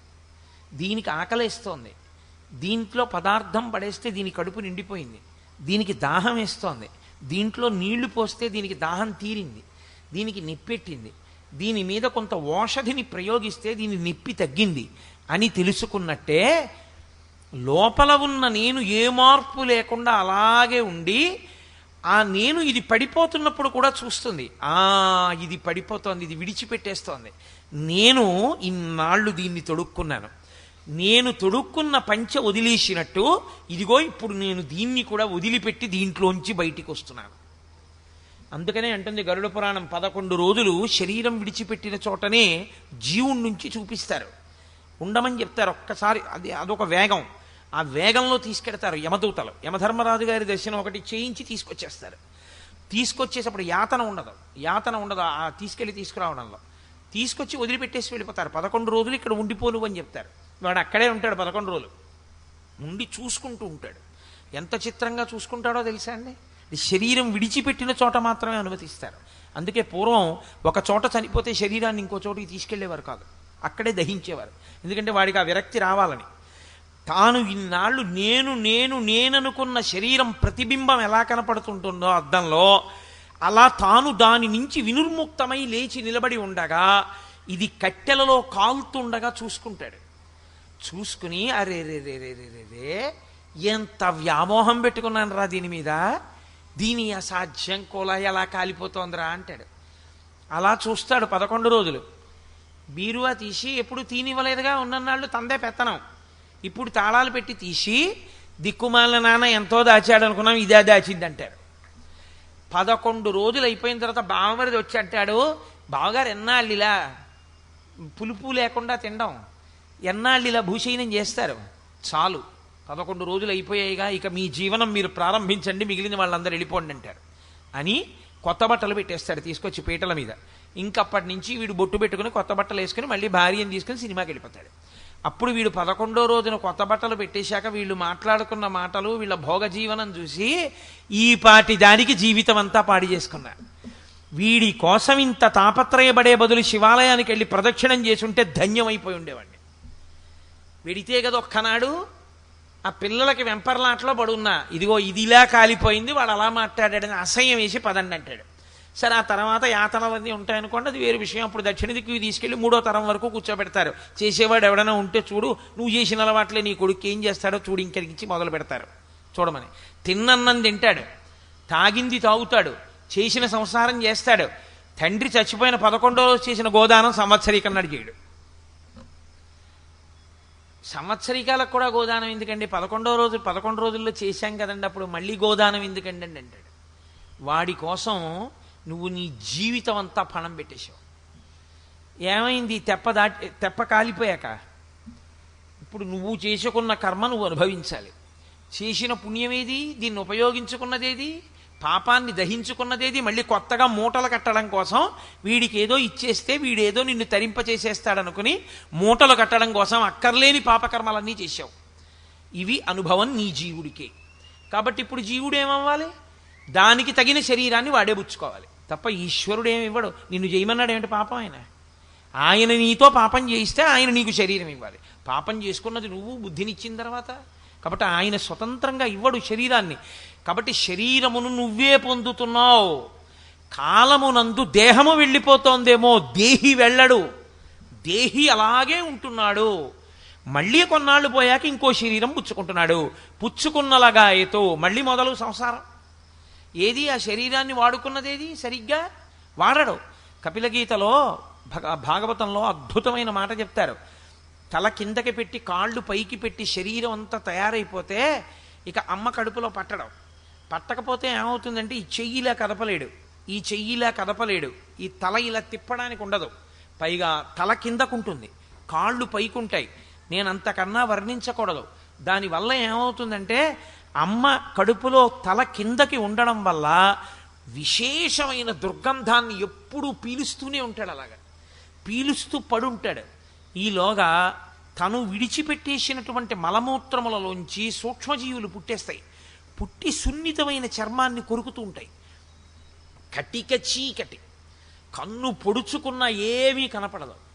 జీవుణ్ణి అందులోకి ప్రవేశపెడతారు, శరీరంలోకి ప్రవేశపెట్టిన తర్వాత అప్పుడు ఏడుస్తాడు. పరమేశ్వరుణ్ణి ఉద్దేశించి గర్భస్థమునందు ప్రార్థన చేస్తాడు. ఈశ్వరా, దేహమును పొందడం అంటే ఏమిటో నాకు ఇప్పుడు తెలిసింది. దీంతో చెయ్యాలి పుణ్యకర్మ, దీంతో చెయ్యాలి ప్రదక్షిణం, దీంతో చెయ్యాలి 4 పువ్వులు వేస్తే దీంతోనే వెయ్యాలి. ఈ తలకాయ ఉన్నందుకు పెద్దల ముందు పరమేశ్వరుడి ముందు ఇలా వంచాలి. ఇలా అనడం తప్ప ఇంకేం రాలేదు బతికున్నన్నాళ్ళు. ఓ ప్రదక్షిణం చేసింది లేదు, 2 పువ్వులు వేసింది లేదు, ఓ కొబ్బరికాయ కొట్టింది లేదు, ఈశ్వరా నువ్వే తినని ప్రేమార పెట్టింది లేదు. అలా శరీరం వచ్చినప్పుడు నా వాళ్ళు అన్న వాళ్ళ వెనక తిరిగి ఎంత పాడైపోయానో బాగా అర్థమైంది. నిన్ను చేరుకోవడానికి మార్గం ఒకటి ఉంది. ఏమిటా మార్గం? అన్నవరం వెళ్ళాలనుకుంటే ఇక్కడ కూర్చుని అన్నవరం వెళ్ళాలంటే వెళ్ళిపోను. అన్నవరం వెళ్ళే దారిలో నడవాలి. కాబట్టి ఉపాధినియ్యి, మళ్ళీ నీ సేవ చేస్తాను. ఇప్పుడు పాపపుణ్యములు పోగొట్టుకోవడానికి ఇదిగో ఇది ఉపాధి కావలసి ఉంది నాకు. కాబట్టి ఒక్కసారి ఇచ్చి నన్ను బయటికి తోసేయి, ఇందులో నేను ఉండలేకపోతున్నాను తండ్రి. నవమాసంబు ఘటిల్లె చాలు నికగా నాకీ గర్భవాసంబు నివసింపన్ పని తీర్చి కావు మికనన్ నీ సత్కృపన్ శంకరా అని ప్రార్థన చేస్తాడు. అప్పటికుంటుంది పూర్వజన్మ స్మృతి. శఠము అన్న పేరుతో ఈశ్వరుడు ఏం చేస్తాడంటే ప్రసూతి వాయువై, అమ్మ కడుపులో ఉన్న వాయువు ప్రసూతి వాయువుగా మారి చాలా ఇరుకైన ద్వారంలోంచి అతి కష్టం మీద బయటికి వస్తాడు. బయటికి వచ్చి అంత కటిక చీకట్లోంచి బయటపడినప్పుడు అంతంత పెద్ద పెద్ద శరీరాలతో తిరుగుతుంటారు ఎదురకుండా డాక్టర్లు. అందుకే 3 సంవత్సరముల లోపు జీవితాన్ని ఈశ్వరుడు జ్ఞాపకం ఉండనివ్వడం. అసలు ఉందనుకోండి అందరూ పిచ్చివాళ్ళు అయిపోతారు, అది గుర్తుండే అవకాశం ఉండదు. అందుకే అంతంత పెద్ద పెద్ద ఆకారాలతో డాక్టర్లు, అంతంత పెద్ద పెద్ద లైట్లు, కటిక చీకట్లోంచి వచ్చి చిన్ని గుడ్డు అలా కండిలా విప్పేటప్పటికి కళ్ళు పోయినంత పని అవుతుంది. ఊపిరి అందదు. బ్లాక్ స్టూల్ అంటారు. నేను చెప్పింది అబద్ధం అనుకుంటున్నారేమో. నేను ఒక గొప్ప గైనకాలజిస్ట్ రాసినటువంటి పుస్తకంలోని విషయాన్ని మీకు వివరణ చేస్తున్నాను. బ్లాక్ స్టూల్ అని అమ్మ కడుపులో ఉండగా అమ్మ తిన్న ఆహారంలో కొంత భాగం నాభిగొట్టంలోంచి లోపలికెడితే లోపల మల నల్లగా రాతిలా ఉంటుంది, మెత్తగా గడ్డలుగా ఉంటుంది. అది ఇంత వెలుతురు చూసేటప్పటికి భయాన్ని పొందేసి ఆ మలం బయటికి వెళ్ళిపోదాం అనుకుంటుంది. కానీ ఆ పిరికితనానికి ఏమైపోతుందంటే ద్వారం మూసుకుపోయి అది గట్టికి పడిపోయి బయటికి వెళ్ళదు. ఊపిరితిత్తులు ఇలా ఇలా ఆడుతున్నవి ఇలా ఆగిపోతాయి, గుండె కొట్టుకుంటున్నది ఇలా ఆగిపోతుంది. ఆగిపోతే సృష్టిలో పరమేశ్వరుడి యొక్క గొప్ప రహస్యం ఇప్పటిదాకా ప్రపంచంలో ఏ శాస్త్రవేత్త కృత్రిమంగా తయారు చేయలేకపోయాడు. అది కుక్క కావచ్చు, పిల్లి కావచ్చు, పంది కావచ్చు, మనుష్యుడు కావచ్చు. ఆ తన బిడ్డని చూసుకుని అమ్మ నా బిడ్డడు అని అమ్మ సంతోషించి స్తన్యమును నోట్లో పెట్టగానే మొట్టమొదట ఒక పసుపు రంగు జిగురు పదార్థం ఒకటి అమ్మ స్తన్యంలోంచి విడుదలవుతుంది. అది నాలుకకి తగలగానే అంతే, మళ్ళీ ఊపిరితిత్తులు పనిచేస్తాయి, మూత్రపిండాలు, గుండె అన్నీ పనిచేసి లోపల ఉండిపోయినటువంటి ఆ నల్లటి మలం బయటికి వెళ్ళిపోతుంది. బయటికి వెళ్ళిపోయి బతుకుతాడు, బతికి ఊపిరి పోసుకుంటాడు. ఈశ్వరుడు అలా శరీరాన్ని పుణ్యకర్మ చేసుకోవడానికి ఇచ్చి ఉరే ఉద్ధరణ పొంది నాలో కలిసిపో, ఎన్నాళ్ళు తిరుగుతావు ఇలా. అందుకే మీకు ఏ దేవాలయంలోకైనా సరే గర్భాలయ ప్రవేశ ద్వారమే నిష్క్రమణ ద్వారం తప్ప గర్భాలయంలోకి వెళ్ళి వెనక నుంచి వెళ్ళిపోవడానికి తలుపు ఉండదు. ఎందుకో తెలుసా అండి? మీ ప్రయాణం అంతా దేనికి అంటే ఆ గర్భాలయంలోకి చేరిపోవడానికి అంతే. గర్భాలయం దాటి వెళ్ళడానికి ఇంకేం లేదు మనుష్య జీవితంలో. అందుకే గర్భాలయం వెనకాల తలుపెట్టి అందులోంచి బయటికి వెళ్ళండి అని ఇంకొంచరు. ఆలయానికి ఆగమం అలాగే ఉంటుంది. ఎందుకంటే మనుష్య జన్మ యొక్క చిట్ట చివరి లక్ష్యం అంతే. జన్మలు జన్మలు జన్మలు దాటగా 84 లక్షల ఉపాధులు ఉంటాయి లోకంలో. ఈ 44 లక్షల ఉపాధులు మళ్ళీ 4గా వర్గీకరింపబడి వస్తాయి. జరాయుజములు, అండజములు, స్వేదజములు, ఉద్భుజములని 4గా వస్తాయి. జరాయుజములు అంటే మావితో పుడతాయి, అండజములు అంటే గుడ్డు బద్దలు కొట్టుకుని అందులోంచి వస్తాయి, ఉద్భుజములు అంటే భూమిని పగలగొట్టుకుని పైకొస్తాయి చెట్లు. అలాగే స్వేదజములు అంటే చెమటలోంచి పుడతాయి పేలు మొదలైనవి. ఇందులో మనుష్య జన్మ సర్వోత్కృష్టమైన జన్మ. ఎందుకో తెలుసా అండి? కనీసం మనంత మనం చచ్చిపోవచ్చు. ఊపిరి అయిపోయే వరకు ఎవరు ఏమీ అనరు, కానీ మిగిలిన వాటి పరిస్థితి అలా ఉండదు. నాకు ఒక్కొక్కసారి చాలా తమాషాగా ఉండి ఒళ్ళు గగురు పొడుస్తూ ఉంటుంది. నేను ఒక వాకింగ్ ట్రాక్ మీద తెల్లవారుదాం కాసేపు నడవడానికి వెళ్తుంటాను. నడవడానికి వెళ్ళినప్పుడు అక్కడ పెరిగిపోయినటువంటి చెట్లు, అక్కర్లేకుండా పెరిగిపోయిన వెజిటేషన్ అంటారు కదా, దాన్ని కాస్త ఏ పెట్రోలో పోసేసి అంటించేస్తారు. అవన్నీ పచ్చి చెట్లు. అవి పెద్ద అగ్నిహోత్రం పెట్రోల్ మంటలకి లేచి ఆ ముందుకి వ్యాప్తి చెందుతుంటే పచ్చి చెట్టు మాడిపోయి ఎండిపోయి కాలిపోతుంది. ప్రాణం లేదనుకుంటున్నారు ఆ చెట్టుకి మీరు? ప్రాణం లేకపోవడం ఏమి ఉండదు. ఈ మధ్యనే నాకు ఒక అగ్రికల్చరల్ సైంటిస్ట్ ఆయన ఒక పుస్తకం తీసుకొచ్చి ఇచ్చారు. అందులో ఆ పుస్తకంలో ఉన్న విషయాలు చదివి నేను తెల్లబోయాను. ఇంటి ముందున్న చెట్టు యజమాని నీళ్లు పోస్తుంటే అది యజమాని కోసం బెంగపెట్టుకుంటుంది. ఏంటి ఇంకా రాలేదు, రాత్రి 9 అయిపోయింది 10 అయిపోయింది అని ఎదురు చూస్తుంది. ఎందుకంటే దానికి ప్రాణం ఉందండి, అది పెరగట్లా రోజు రోజుకి. దానికి భయం ఉంటుంది, పారిపోదామని, అగ్నిహోత్రం వచ్చేస్తోంది కాలిపోదామని. కానీ కాళ్ళు 2 భూమిలో పెట్టేసి పాతి పెట్టి కాంక్రీట్ వేసేసినట్టు పెట్టేస్తారు. ఇప్పుడు అలా నిలబడి కాలిపోవడం వినా దానికి ఇలా తప్పుకోవడానికి కూడా ఏ మార్గం ఉండదు. దాంతో పోలిస్తే ఈశ్వరుడు మనకిచ్చిన ఉపాధి యొక్క గొప్పతనాన్ని ఆలోచించండి. ఏదో చేసుకోబట్టి ఇందులోకి వచ్చాం.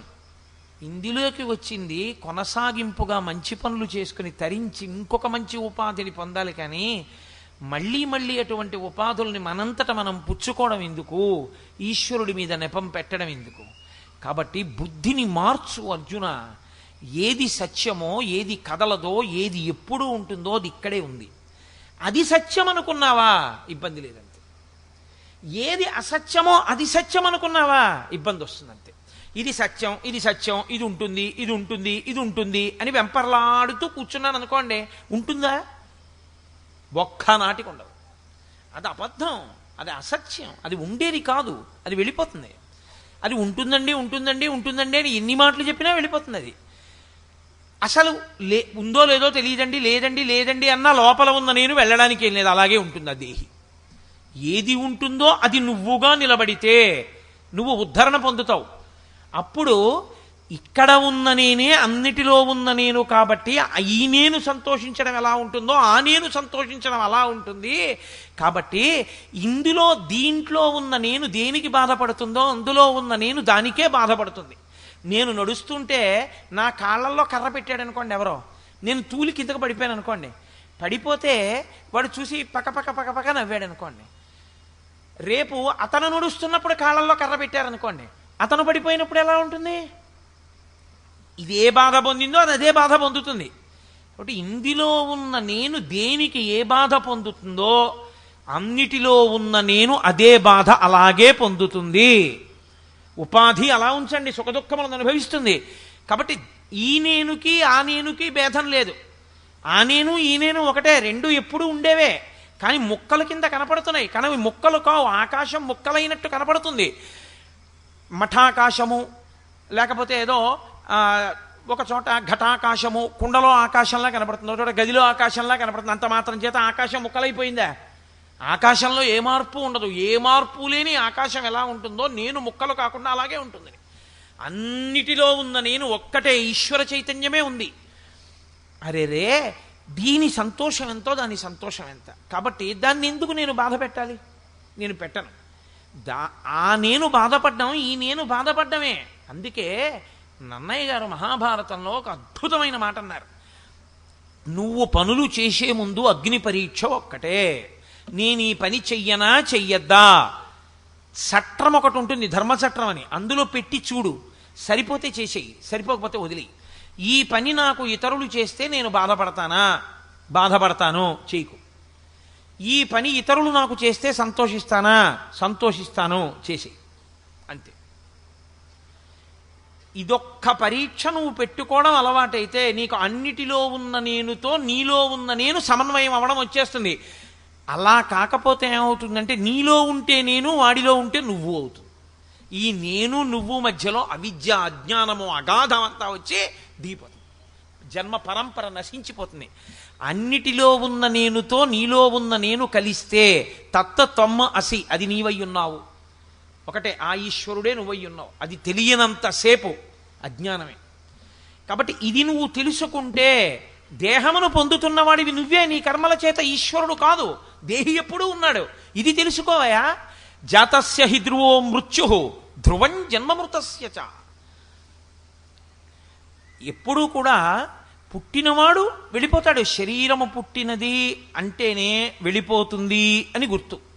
జాతస్య హి ధ్రువో మృత్యువు ధ్రువం జన్మమృతస్య చ.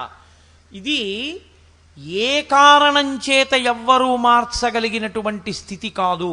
దీన్ని మార్చడం అనేటటువంటిది ఎవరి తరమైనటువంటి విషయం కాదు అర్జున. అందుకని నువ్వు ఒక్క విషయాన్ని బాగా జ్ఞాపకం పెట్టుకో. ఈ శరీరమును పొందుతున్నవాడివి నువ్వే తప్ప అన్యులు నీకు శరీరమును ఇస్తున్న వాళ్ళు కారు. కాబట్టి ఇప్పుడు ఎవరైనా ఏది జ్ఞాపకం పెట్టుకోవలసి ఉంటుంది? తాను చెయ్యవలసిన కర్మ గురించి తాను ఆలోచించవలసి ఉంటుంది. కర్మ చెయ్యడము అంటే ఏదో చెయ్యడం కాదు. మీరు ఒకటి బాగా జ్ఞాపకం పెట్టుకోవాల్సి ఉంటుంది. అన్నం తినడము అంటే ఎక్కడ పడితే అక్కడ తినడమా? ఇల్లంతా నాదేనండి. మా ఇంట్లో మరుగుదొడ్డి కూడా నే కట్టుకున్నదే. మా ఇంట్లో స్నానాల గది నే కట్టుకున్నదే. మా ఇంట్లో అటక నేను కట్టుకున్నదే. మా ఇంట్లో వంటగది నే కట్టుకున్నదే. మా ఇంట్లో భోజనాల గది, మా ఇంట్లో పడక గది నే కట్టుకున్నవే. మా ఇంట్లో నేను మలమూత్రములు విసర్జించడానికి ఏర్పాటు చేసుకున్న గట్టు కూడా నేను కట్టుకున్నదే. నేను కట్టుకున్న ఇల్లే కదా అని అన్నం పట్టుకెళ్ళి మరుగుదొడ్లో కూర్చొని తింటావా? తినవుగా. అన్నం ఎక్కడ తినాలో అక్కడ తింటున్నావు. అన్నం అక్కడ తింటున్నానని అక్కడ పడుకుంటున్నావా? పడుకోవడం వేరే చోట పడుకుంటున్నావు. అక్కడ పడుకుంటున్నాను కదా అని పడుకున్న చోట మలమూత్రాలు విసర్జిస్తున్నావా?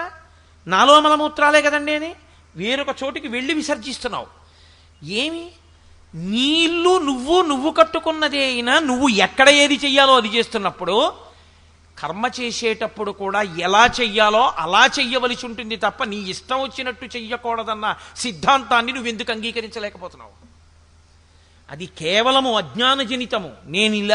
నేను మరుగుదొడ్లో తింటానండి అన్నాడు అనుకోండి. నా ఇల్లు నా ఇష్టం, నేను కట్టుకున్నాను మరుగుదొడ్డి, నేను మరుగుదొడ్లో కూర్చుని తింటాను. ఏమిటి తింటే వెళ్ళేది నాలోకే, నాలోంచి బయటకు వచ్చేది ఇక్కడే, ఏమిటి తేడా అన్నాడు అనుకోండి. మీరు కాదంటారా, నేను కాదంటానా? కాకపోతే ఆయనతో కలిసి భోజనం మాత్రం ఎప్పుడూ చేయలేరు కదా. మీరు ఆయనతో కలిసి భోజనం చేయగలరా? ఒక్కనాటికి చేయలేరు. సరికదా, ఆయన భోజనం చేస్తుంటే మీరు వెళ్ళి కూర్చుని మాట్లాడడం కుదురుతుందా? కుదరదు. కాబట్టి కర్మ చెయ్యడము అన్న మాటలో మీరు ఒకటి గుర్తుపెట్టుకోవాలి. ఇదే యోగ కర్మసు కౌశలం. గీత అంత అందంగా వెళ్ళింది, అంత అద్భుతంగా ఆయన పరిష్కార దిశగా అలా తీసుకెళ్ళాడు. మనస్సుని నియంత్రించడం అభ్యాసం వరకు కూడా అలా వెళ్ళింది గీత. కాబట్టి నువ్వు కేవలం ఏదో చేసేస్తాను కాదు అర్జున. కాబట్టి ఏదో చేయమన్నారు కాబట్టి యుద్ధభూమికి వచ్చి అయ్యయ్యో వీళ్ళందరినీ చంపడం ఏంటండి, మా గురువు గారు ఉన్నారు, మా తండ్రి గారు ఉన్నారు, తాతగారు ఉన్నారు, వీళ్ళందరినీ నేను చంపనండి అని వెనక్కి వెళ్ళిపోతే పుణ్యం వస్తుంది అనుకుంటున్నావేమో. క్షత్రియుడన్నవాడు ధర్మరక్షణ కొరకు యుద్ధభూమిలో నిలబడి యుద్ధం చేసి అవసరమైతే యుద్ధభూమిలో శరీరత్యాగం చేసేయాలంతే. అలా చెయ్యడం నీ చేత కాకపోతే నువ్వు చెయ్యవలసిన పని చెయ్యని వాడివి అవుతావు. వేదము ఎవరు ఏం చెయ్యాలో చెప్పింది, ఆ వేదం ఏం చెప్పిందో అది చెయ్యాలంతే. అది మర్యాద. ఇప్పుడు అలా చేశావు పండుతావు, అలా చెయ్యలేదు పండవంతే. పండకపోతే ఇబ్బంది వస్తుంది లోకంలో. కాబట్టి తస్మాత్ అపరిహార్యేర్థే, ఇది ఈ జనన మరణ చక్రం అన్నది ఉంది చూసావా, ఇది తప్పించగలిగినది కాదు. దీన్ని ఎవ్వరూ తప్పించలేరు. ఇంకా దాని గురించి ఎందుకు ఏడుస్తావు?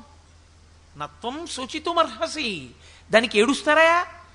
మీరు ఒక్కటే బాగా జ్ఞాపకం పెట్టుకోండి, భగవద్గీత జీర్ణమైన వాడికి ఏడవడానికి ఏమీ లేదు. ఆయనకి ఏడవడానికి కారణం ఉండదు. భగవద్గీత బాగా జీర్ణమైపోయింది అనుకోండి, ఆయన దేనికి ఏడవాలి? పోతన గారు భాగవతం చేస్తూ ఉన్నారు, మచ్చిక వీరికెల్ల బహుమాత్రము చోద్యము దేహి పుత్రుతున్ చచ్చుతునుండ చూచెదరు తా చావకమాన వారి భంగి ఈ చచ్చిన వానికి ఎచ్చెదరు. ఇదెక్కడి చోద్యము, ఎచ్చట నుండి వచ్చనచ్చటికి పోవుటన ఈ జము ప్రణికోటికి అన్నారు. ఏది పుట్టిందో అది పోతుంది, ఏది పుట్టలేదో అది చావదు. దేహి పుట్టలేదు, చావడం. శరీరం పుట్టింది, చచ్చిపోతుంది. జాతస్య హి ధ్రువో మృత్యు ధ్రువం జన్మమృతస్య చ. ఏది చచ్చిపోయిందో అది మళ్ళీ పుడుతుంది. శరీరం చచ్చిపోయింది కాబట్టి మళ్ళీ ఇంకో శరీరంగా పుట్టుకొస్తుంది, ఇంకో చిన్న శరీరంగా పుట్టుకొచ్చి మళ్ళీ పెరుగుతుంది. పెరుగుతోందంటేనే, మార్పు చెందుతోందంటేనే మళ్ళీ మృత్యు వైపు గడిపోతోందని గుర్తు. కాబట్టి ధ్రువం జన్మమృతస్య చ తస్మాద్ అపరిహార్యేర్థే.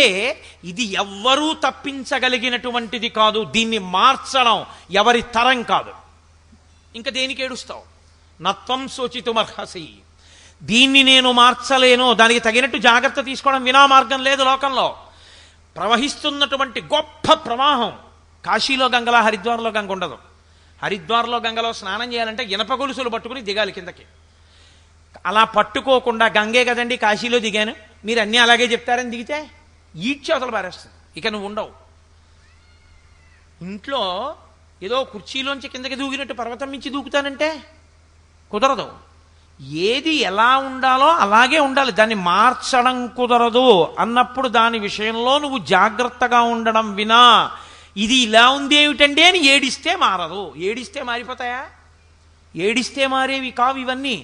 కాబట్టి ఎందుకు ఏడుస్తున్నావు? చచ్చిపోతానని ఏడుస్తావు, పుట్టానని ఏడుస్తావు. చచ్చిపోతానని ఏడిస్తే చావాగదు, పుట్టానని ఏడిస్తే పుట్టకాగదు. దేహి గుర్తెరగకపోతే దేహి అలా ఉండకుండా పోవడం ఉండదు, దేహము ఉండడం అన్నది ఉండదు. మరి ఇంక దేనికి ఏడుస్తున్నావు? నీ ఇంట్లో అగ్నిహోత్రం వేడిగానే ఉంటుంది. అయ్యో మా అబ్బాయి అండి పాపం అమాయకుడు అండి, వాడికి ఏమీ తెలియదు, పిచ్చివాడు, 2 ఏళ్ల పిల్లాడు. నన్ను కాలిస్తే అర్థం ఉంది, నాకు అన్నీ తెలుసు, అగ్నిహోత్రం వేడిగా ఉంటుందని. వాడికి ఏం తెలుసండి? పాలగిన్నె అక్కడ పెట్టి మా ఆవిడ అలా వెళ్ళింది, పాపం 2 ఏళ్ల పిల్లాడు పాలు తాగేద్దాం అనుకుని గబగబా వెళ్ళి ఆ పాలగిన్నె ముట్టుకుని ఇలా తాగేయచ్చు అనుకుని ఒళ్ళో పెట్టేసుకున్నాడు. ఆ వేడి తగిలి ఇలా అన్నాడు, ఆ ఒళ్ళో పాలన్నీ ఉలికిపోయి పసి చర్మం తొడలు ఒళ్ళంతా కాలిపోయింది. దిక్కుమాలిన అగ్నిహోత్రం పసిపిల్లాడు తెలియని వాడిని కాల్చేస్తుందా అని నువ్వు ఏడిస్తే, అగ్నిహోత్రం దగ్గరికి వెళ్ళి నువ్వు కర్రట్టుకుని అగ్నిహోత్రాన్ని కొట్టే ప్రయత్నం చేస్తే ఆ కర్ర కూడా కాలిపోతుంది తప్ప నువ్వు ఏడవకూడదప్పుడు. అగ్నిహోత్రం దగ్గరికి నీ పిల్లవాడు వెళ్లకుండా చూసుకోవాలి. ఇది ఈశ్వరుడు పెట్టిన చక్రం, ఈ జనన మరణ చక్రం.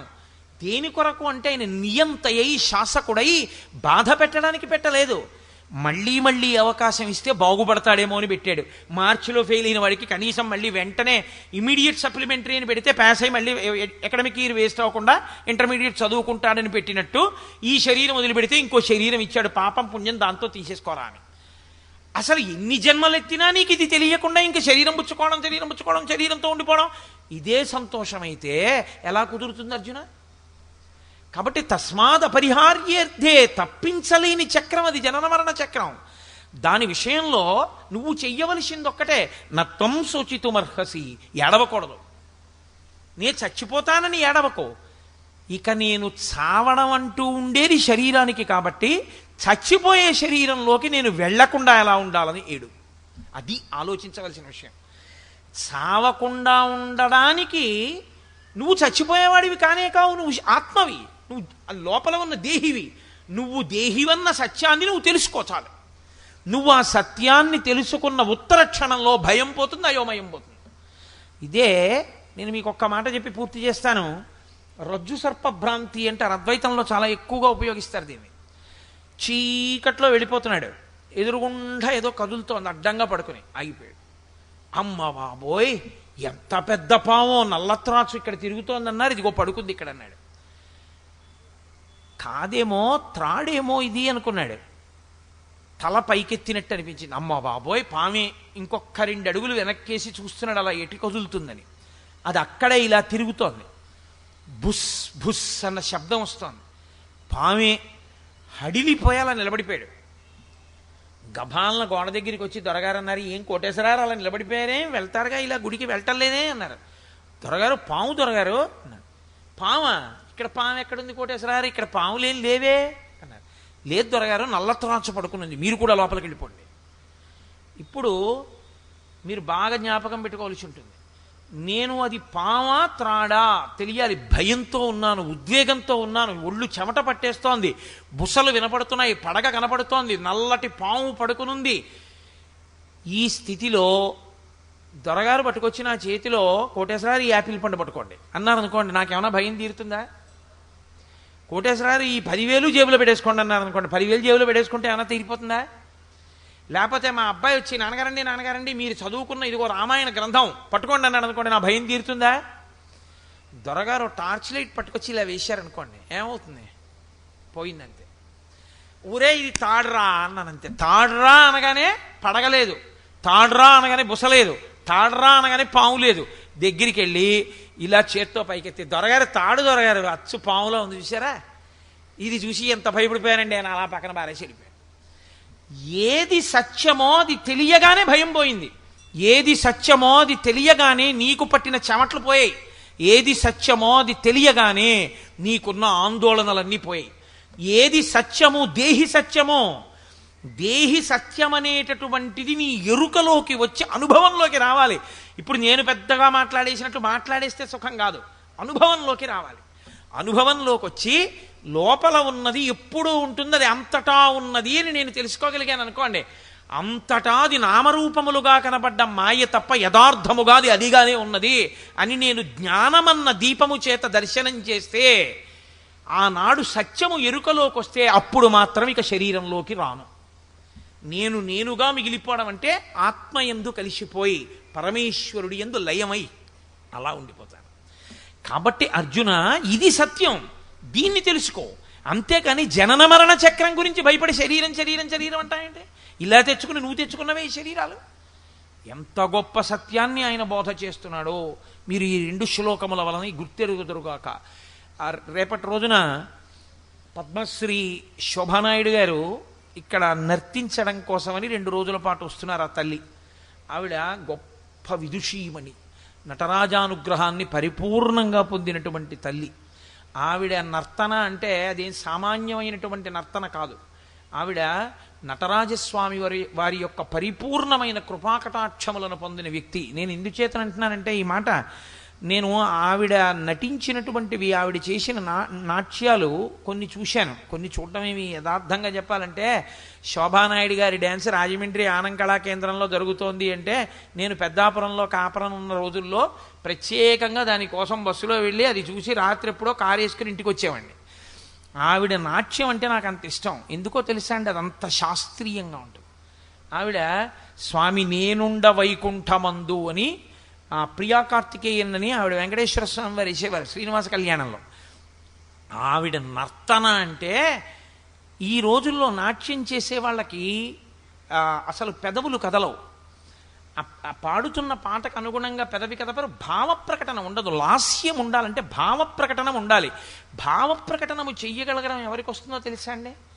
ఆ పక్కన పాడుతున్నటువంటి పాట యొక్క అర్థము బాగా తెలిసి ఉండి, ఎవరి గురించి పాడుతున్నారో దాని వెనక ముందు విషయాలు ఏమిటో, అందులో ప్రతిపాదింపబడిన రసం ఏమిటో బాగా తెలుసున్నవారైతే తప్ప అసలు అలా నర్తించలేరు. ఆవిడ ఈ వయసులో కూడా నిజంగా ఆవిడ అలా నర్తించగలుగుతున్నారంటే ఆవిడ కారణజన్మురాలు, మహాతల్లి. అటువంటి కారణజన్మురాలు రేపటి రోజున ఇక్కడ నాట్యం చేయడానికి వస్తున్నారు. రేపు ఎల్లుండి కూడా. నిజంగా ఆవిడ నాట్యం చెయ్యడము అంటే బాంబేలో షణ్ముఖ హాల్లో చేయాలి, కాకినాడలో అయితే బహుశా సూర్యకళామందిర్ లాంటి వెన్యూస్లో చెయ్యాలంతే ఆవిడ.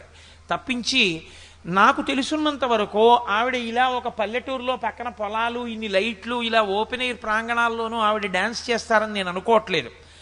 అటువంటి తల్లి కూడా కొవ్వాడ లాంటి ఒక గ్రామానికి వచ్చి నాట్యం చెయ్యడానికి అంగీకరించి 2 రోజులు ఉంటున్నారంటే ఆ ఘనతంతా సుబ్బారావు గారిది. మహానుభావుడు అంత భక్తితో జీవితాన్ని గడుపుతూ అంత వినయం. నేను అప్పుడప్పుడు అంటుంటాను మా వాళ్ళతోటి, నేను అసూయ పడుతుంటా సుబ్బారావుని చూస్తే, ఆ వినయం నాకు లేదే అని అంటుంటాను. ఇలాగే ఉంటారు, ఎప్పుడు నాకు ఇది ఉందని ఇలా తలెత్తారు. ఆయన వినయానికి కదిలి వస్తున్నారు ఆవిడ అనుకుంటున్నాను నేను. రేపటి రోజున నృత్య కార్యక్రమం ఉంది, 7 గంటలకు ఉంటుంది ఆ సుబ్బారావు. రేపు 7 గంటలకి ప్రారంభం అవుతుంది, కానీ కొంచెం ముందుగానే మనం ఖాళీ చేయవలసి ఉంటుంది. ఆవిడ డ్యాన్స్ చేయడం అంటే ఇలా స్టేజ్ మీద చేయరు, దానికి ప్రత్యేకం సెట్స్ కూడా వేసుకుంటారు. అందున మీరు చూసి తీరాలి.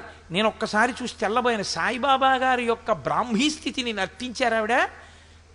ఇక్కడే ఈ స్టేజ్ మీదే చూశాను. ఇప్పుడు ఉందా అండి ఆ డ్యాన్స్?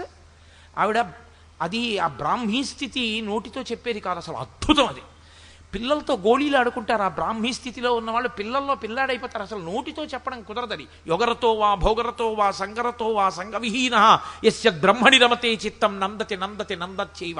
సాయిబాబా గారు పిల్లలతో గోళీలాడ్డం దగ్గర నుంచి ఆవిడ అభినయిస్తారు. ఆ బ్రాహ్మీమయమూర్తిగా అసలు ఈవిడికి ఏమిట్రా, ఎక్కడి నుంచి వచ్చింది ఈ శక్తి అనిపిస్తుంది. అటువంటి నటరాజ ఉపాసకురాలు 2 రోజుల పాటు నాట్యం చేయడానికి ఇక్కడికి వస్తున్నారు. ఆ కారణం రీత్యా నేను ఇలా ఒళ్ళు మరిచి 1/2 గంట 20 నిమిషాలు ఎక్కువ తీసుకుంటే బాగుండదు. ఇంకొక కార్యక్రమానికి ప్రతిబంధకం కాకూడదని నేను గంట ఉపన్యాసం చెప్పి ఆపేస్తున్నాను. చెప్పలేక కాదు, 2 గంటలు.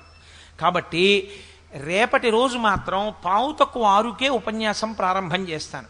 5:45కి మొదలుపెట్టి 6:30 5:7 మధ్యలో ఆప్ చేసేస్తాను. అసలు నేను అది కూడా ఎందుకురా నువ్వు చెప్పడం, రేపు ఓ రోజు మానేస్తే ఏం నీకేమైనా సంకటమా అని మీరు అనుకోకండి. నేను మానేస్తాననే అన్నాను. రేపు ఎల్లుండి నేను చెప్పనండి, ఆవిడ నాట్యం చూద్దామని చెప్పాను. సుబ్బారావు గారు అన్నారు, అలా కాదులేవయా, పేపర్లో వేశాం కదా, ప్రవచనం అనేటటువంటిది ఒక గొప్ప కార్యం జరిగేటప్పుడు ఈశ్వర సేవ యందు బోధ అన్నది చాలా చాలా ప్రధానం. అందులో సాయిబాబా గారి జీవితం అంతా నిజానికి ఆ అందించిన ప్రక్రియ. అటువంటి చోట ప్రవచనం ఆగిపోకూడదు. అందుకని నీకు ముందు ఇంకో బల్ల వేస్తాను, రేపు దాని మీద కూర్చుని చెప్పు 2 రోజులు అన్నారు. అందుకని రేపు ఎల్లుండి ఆ ముందు కూర్చుని మీ అందరికీ కొంచెం భరించవలసి ఉంటుంది నన్ను మీరు. కాబట్టి ఒక్క 30 నిమిషాలో 45 నిమిషాలో ఏదో ఒక విషయాన్ని గీతలోంచి మాట్లాడతానంటే దీనికి కొనసాగింపే మాట్లాడతాను. తదనంతరం 2 రోజులు ఆవిడ నృత్య కార్యక్రమం ఉంటుంది. 2 రోజుల తరువాత మళ్ళీ యథాతథంగా కార్యక్రమాలు ఉంటాయి. కాబట్టి రేపటి రోజున మీరు ఇవాళ వచ్చినట్టుగా వస్తే మీకు ఆ కుర్చీలు దొరకవు. 2, మీరు ఆ నృత్యాన్ని ఎక్కడో నిలబడి చూస్తే చాలా ప్రతిబంధకాలు ఉన్నాయి. కాబట్టి మీరు అందంగా చూడడం కుదరదు. కాబట్టి అందంగా మీరు అంత గొప్ప కార్యక్రమం కొవ్వాడకొచ్చి శోభానాయుడు గారు చెయ్యాలంటే సుబ్బారావు గారు అడగకపోతే ఆవిడ వస్తారని నేను ఒక్కనాటికి అనుకో. ఇది కొవ్వాడవాసుల అదృష్టం. కొవ్వాడ పరిసర ప్రాంతాల వాళ్ళు దీన్ని వినియోగించుకోకపోతే ఇంకా అంతకన్నా అమాయకత్వం, ఇంకా అంతకన్నా దురదృష్టం ఇంకోటి లేదు. కాబట్టి రేపు సాయంకాలం తాళాలు పెట్టేసి ఇళ్ళకి అందరూ కుటుంబాలతో వచ్చేయండి, చూద్దురు కానీ నిశ్శబ్దంగా మాత్రం కూర్చోండి. ఆవిడ్ని ఆయన అంత అభిమానంగా అంత గౌరవంగా తీసుకొచ్చినందుకు ఆవిడ మర్యాద నిలబడాలి. మనం నిశ్శబ్దంగా ఉంటే చాలు. కాబట్టి రేపు సాయంకాలం 5:15 నుంచే మీరు స్థానాలు ఆక్రమించకపోతే మీకు కూర్చుని చూడడానికి అవకాశం చిక్కదు. కానీ కార్యకర్తలు కొన్ని స్థానాలు ఆప్ చేసి ఇందులో కూర్చోకండి అన్నవి మాత్రం ఆక్రమించేయకండి. పెద్దరికాలు కొంతమందిని కూర్చోబెట్టుకోవడం వాళ్ళకు ఉంటాయి కదా. నా మాట పట్టుకుని కోటేశ్వరరావు కూర్చోమన్నాడు, అన్నింటిలో కూర్చుంటుకోండి. ఏదో 2 వరుసలో 3 వరుసలో వాళ్ళు అడుగుతారో ఉంచండి. ఇప్పుడు దీని తరువాత ప్రవీణ్ కుమార్ అనుకుంటాను, చిరంజీవి ప్రవీణ్ కుమార్ మంచి వృద్ధిలోకి వస్తున్నవాడు. నాకు అన్నిటికన్నా అతనిలో నచ్చిన విషయం ఏమిటంటే ఓ మాట అన్నాడు ఈ మధ్య అయ్యప్ప స్వామి గుళ్ళో పాట పాడి, ఇవాళ నేను ఈ పాట పాడగలుగుతున్నాను అంటే దీనికి అంతటికీ కారణం కర్త కర్మ క్రియ మా గురువు గారు పెద్దాడ సూర్యకుమారి గారే అన్నాడు. గురువు యందు ఆ గౌరవం లేని వ్యక్తి ఆధ్యాత్మికతలో కానీ, నాదోపాసనలో కానీ, నృత్యంలో కానీ ఎందులో రాణించాడు. ఆ పిల్లవాడు చిన్న వయస్సులో పట్టుకోవలసిన విషయాన్ని పట్టుకున్నాడు. అందుకే నాకు ఆ పిల్లాడంటే ఒక ప్రత్యేకమైన అభిమానం. ఏమిటి అభిమానం అంటే గురువు గారి మీద అతనికి ఉన్న గౌరవం. ఆ గురువు మీద గౌరవం అలా నిలబడాలి. అతను శివశంకరి అన్న పాట ఒకటి ఉంది, ఘంటసాల గారు పాడింది, జగదేక వీరుని కథ అనుకుంటాను సినిమా, నాకు గుర్తులేదు సరిగ్గా. అది సామాన్యమైన పాట ఏం కాదు, చాలా బాగుంటుంది. ఆ పాట కూడా అవలీలగా పాడాడు మొన్న అయ్యప్ప స్వామి గుళ్ళో. కాబట్టి నేను కూడా కాసేపు 2-3 కీర్తనలు అతను పాడుతుంటే వింటాను. చక్కగా అటువంటి పిల్లల్ని మనం అభ్యున్నతి పథంలోకి తీసుకురావాలి. వాళ్ళు రేపు సంతోషంగా చెప్పుకోవాలి, పెద్ద విద్వాంసులై కాకినాడ కొవ్వాళ్ళలో చేసిన సభలో పాడితే ఎంత సంతోషం పొందానో అని. కాబట్టి చక్కగా మీ అందరు ఇలాగే నిశ్శబ్దంగా కూర్చుని అతని యొక్క గానామృతాన్ని గ్రోలెదరుగాక. మంగళాశాసనపరై మదాచార్య పురోగమై సర్వైస్య పూర్వైరాచార్యై సత్కృతాయాస్తు మంగళం. మంగళం కోసలేంద్రాయ మహనీయ గుణాత్మనే చక్రవర్తి తనూజాయ సర్వభౌమాయ మంగళం. ఉమాకాంతాయ కాంతాయ కామితార్థప్రదాయినే శ్రీగిరీశాయ దేవాయ మలినాథాయ మంగళం. కరచరణకృతం వా కర్మవాక్కాయజం వా శ్రవణనైనజం వా మానసం వాపరాధం విహితం వా సర్వమేత్తక్షమస్వ శివ శివ కరుణాబ్ధే శ్రీ మహాదేవ శంభో. సర్వం శ్రీ ఉమామహేశ్వర పరబ్రహ్మార్పణమస్తు. స్వస్తి.